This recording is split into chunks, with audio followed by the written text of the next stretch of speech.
Hello friends, welcome to our YouTube channel. In this video I'm going to tell you about how you can change your Google Assistant voice. Simply easy steps in Motorola smartphone. Before watching this video, if you have not subscribed to our YouTube channel, then subscribe to it and like our video. So let's start friends. First you have to long press your assistant, click on settings, just swipe down. Here you can see assistant voice and speech output.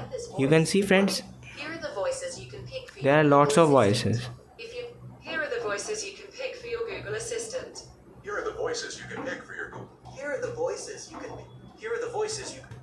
Here are the voices. Here are the voice. Here are the voice. Here are the voices. Here are the voices you can pick. Here are the voices you can pick for your Google Assistant. Friends, you can see it is set right now. I hope you like this video. If you like this video, then subscribe to our YouTube channel for more helpful tips and tricks videos. See you next time.